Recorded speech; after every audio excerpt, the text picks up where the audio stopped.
이들을 제거하는데 명분. 그렇지, 명분을 찾는 거죠. 태종이 어느 날 내 세자에게 왕위를 넘기겠다. 어머, 폭탄 선언을 하고. 갑자기. 그러면 신하들은 어떻게 해야 돼요? 난리 났죠. 하지 말라고. 많이 되옵니다. 많이 되옵니다. 척해 주시옵소서. 홍촉하여 하잖아요. 그럼 이건 무슨 소리야? 안 한다고! 안 해! 뭐 그럼 어떻게 하시겠어요, 신하면? 아, 그래도 통촉하여 주시옵소서. 그걸 몇 날 며칠 하는 거예요. 내가 어제 생각을 해봤는데 당분간은 계속해야 할 거고 이렇게 얘기하잖아요. 알아서 이쪽에서 상소가 올라요. 저기는 유병재가 그러하옵시면 이게 올라와. 여기는 처남대는 민무구 민문질에 낯빛이 밝았습니다. 야, 진짜. 죽여야 합니다. 어찌 튀었나? 아이고야. 부인의 날개를 꺾어버렸구나. 여기 있는 정종이 이제 왕위를 방언이한테 물려주는데 그 형제 아니에요, 형제. 네. 그럼 새 그렇지. 책봉을 해야 되잖아요. 네. 근데 정종이 황당한 얘기를 합니다. 왜요? 세제 책봉이 아니라 세자 책봉이다. 네? 세자 책봉이다. 네? 여기서 아들이. 아들이 없다며. 이방원을 내 양아들로 삼겠다. 갑자기? 아니, 이게, 잠깐만, 이게 무슨. 명분, 명분. 정통성. 정통. 내 아들로 삼아서 형제가 아닌 이렇게 대를 이어 내려오는 그런 형태로 하겠다라고 세자를 삼아버려요. 그래서 드디어 조선 제3대 왕 태종 그게 태종. 이방이구나. 이방원의 시대가 열리게 됩니다. 주상전환합시오.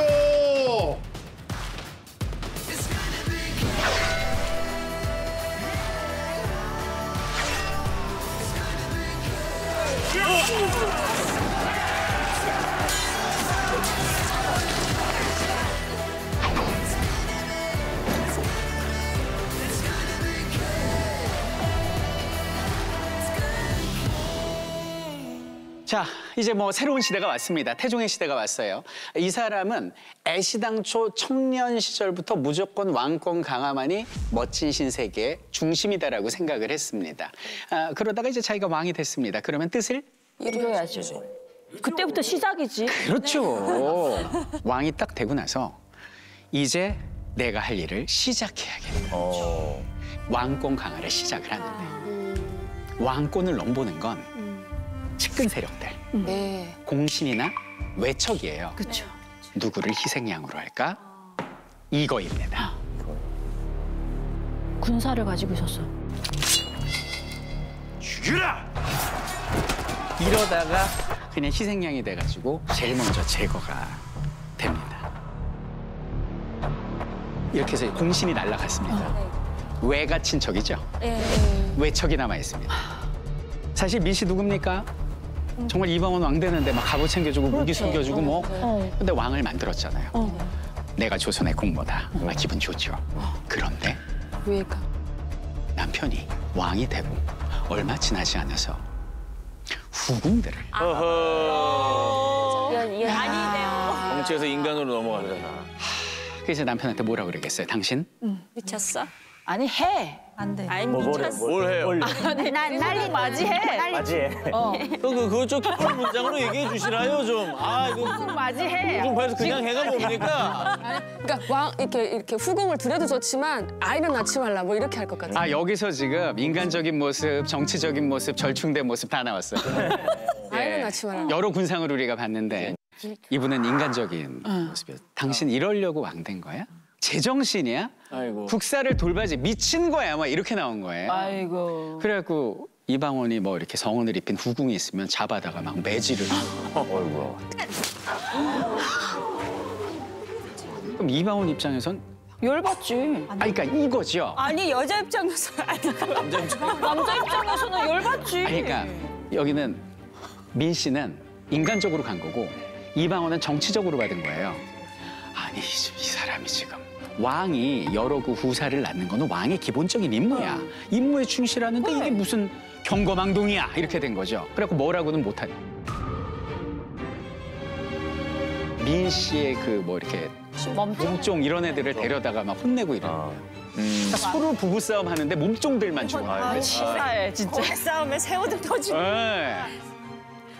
근데 제가 볼 때는 부인이 너무 이러는 거에 대한 경고도 있고 또 하나는 문제가 뭐냐면 이때 세자가 첫째 양녕대군이었거든요. 여기 있는 양녕대군이 어렸을 때부터 요 외가에서 자랐거든요. 네네. 어렸을 때. 그러면은 왕 되면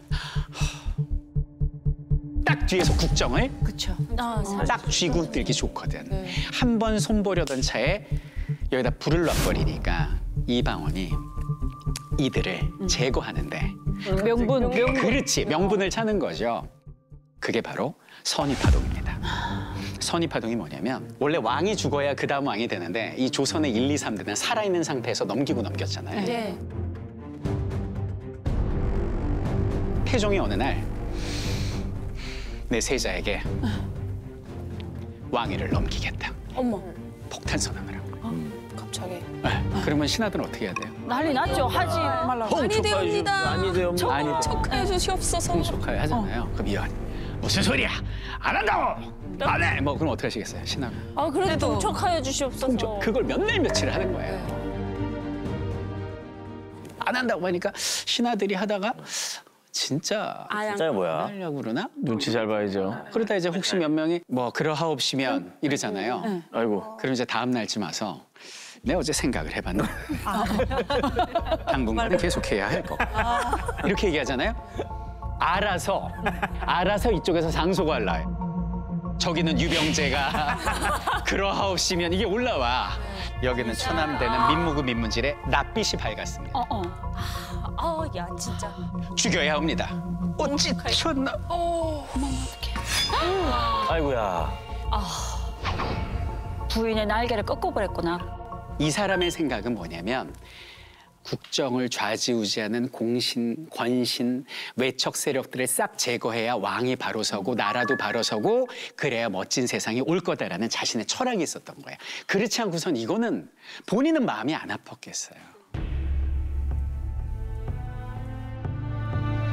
내가 가는 길은 결코 아름답지는 않은 길이다.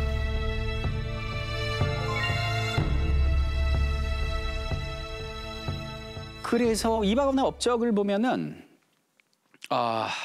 굉장히 그 무서운 반면 백성들한테는 또 되게 약해요.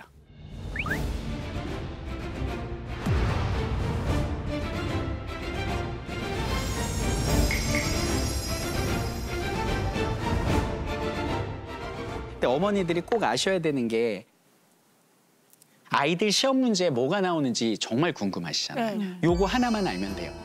요거 하나만 알면 돼요. 이방원 하면 무조건 요거 따라 하셔야 돼요. 육조직계제.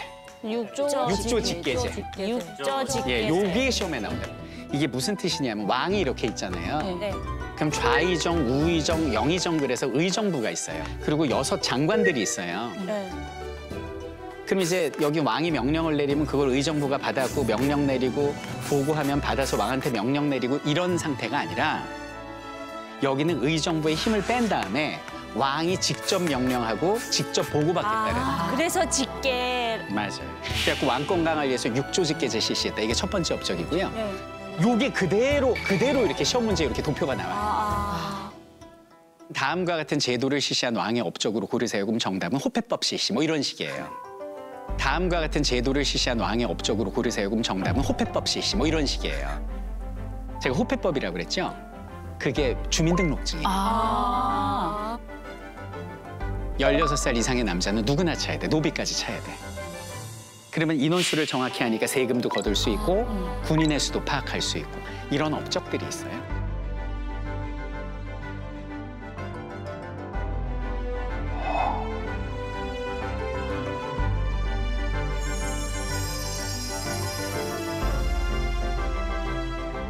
그때 태종이 세종한테 왕위를 넘겨줬는데 다 줬거든요. 딱 하나 안 넘겨준 게 있어요. 뭘까요? 군사. 어떻게 아세요? 군사는 안 주죠, 당연히. 아, 그러셨군요. 군권은 안 줘. 어휴. 그리고 맨날 사냥 다녀요. 그러니까 사람들이 생각할 때는 세종이 공부하는 거 좋아하니까 복잡한 정사 맡겨두고 신나게 사냥하러 다니나 보다라고 생각할 수 있는데 또 다르게 생각해 보면 당시의 사냥은요. 그게 군사훈련이에요. 지형지물을 살피고 말을 타고 활을 쏘고 이런 훌륭한 군사훈련이 없거든요. 태종은 생각했어요. 이 충령이 너무 완벽하고 너무 최고인데 문제가 있어. 유약해.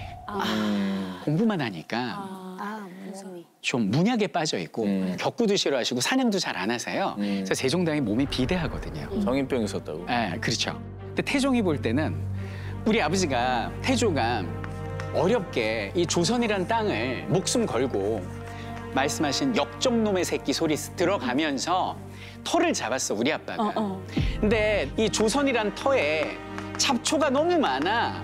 자갈이 너무 많은 거야. 농사 안 돼. 집도 못 져. 사람이 살 곳이 아니야. 황무지야. 그래서 내가 여기는 잡초 다 뽑았어. 정몽주, 정도전, 이거이까지 다 뽑았어. 그리고 보니까 외척이라는 자갈이 있어서 민무구, 민무지, 민무휼, 민무회까지 내가 손톱 다 빠지고 손가락 부러져 가면서 내가 다 했어. 그래서 옥토 만들었어. 이거 다 내가 안고 갈게.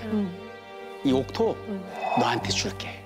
이런 마음이었던 거지, 이방원은. 근데 문제는 안으로 자갈하고 잡초는 다 뽑았는데 이 밖에 승냥이 들이는 거야, 승냥이.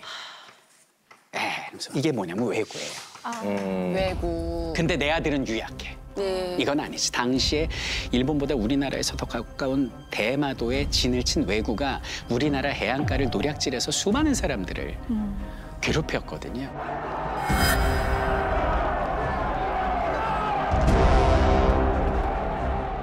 그래서 여기는 태종이 내 살아생전에 저놈들, 이 승냥이 놈들은 내가 다 잡아 죽인다 그러면서 군사작전을 일으켰으니 이것이 학생들 시험에 나오는 대마도를 정벌하는 왕의 교서, 정대마도 교서예요.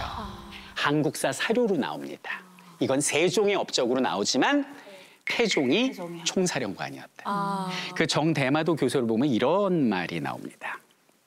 대마도는 본시 우리 땅이었다로 시작을 해요. 원래 대마도가 우리 땅이었는데 협소하고 누추해서 따로 신경을 쓰지 않았고, 그런데 개 같은 너희들이, 쥐새끼 같은 놈들이 감히 우리나라 해안가를 노략질해서 수많은 부영을 잡아가고 멀쩡한 여자들을 과부 만들고 아이들을 고아로 만들었다 라고 써 있어요. 완전 분노가. 우리가 대마도를 정벌해서 저들이 다시는 우리를 없이 여기지 않을 게 아니겠소. 승냥이 다 죽었어. 다 죽어놓고 이제 어떻게 해야 돼요? 저 다 승냥이들 오지 못하게 울타리를 쳐야 되죠. 이게 바로 그 축성, 도성을 태종 때 지은 그 도성은 흙으로 만들었거든.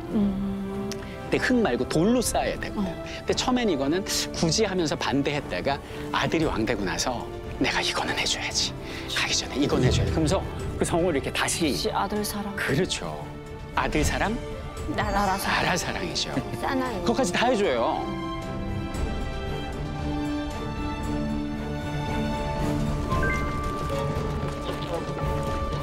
모든 백성들의 원성이 높아지는 것도 간과할 수 없사옵니다. 그래서 이 일은 상왕의 명으로 행하는 것이오. 주상에게 백성들의 원망이 돌아가지 않도록. 그리고 쓰러져요. 아이고. 쓰러졌는데 이 참 세상 영원할 것 같지만 죽음 앞에서는 누구나 평등하지요. 때가 온 거예요. 마지막 말을 남깁니다. 유언에 뭐라고 남겼을 것 같으세요? 태종이. 마지막 말을 남깁니다. 유언에 뭐라고 남겼을 것 같으세요? 태종이. 이 나라 잘 부탁한다. 천하태평? 그게 맞는 말씀인데 형상이 좀 더 지엽적입니다. 비가 안 오고 있었거든요. 비가 오지 않고 있어. 백성들의 삶이 너무나 어렵다. 내가 죽어 혼이 되면 저 하늘의 상제께 빌어 꼭 비를 내리게 하겠다. 가유원이에요. 가서 그리고 승하를 하셨는데 비가 왔다. 거짓말처럼 비가 비가 온 거예요. 비가 오고 그다음부터 이제 풍년이 드는데 이 태종의 기일만 되면 그때 꼭 비가 내려서 당시 사람들은 그 비를 태종우, 태종비라고 불렀다 합니다.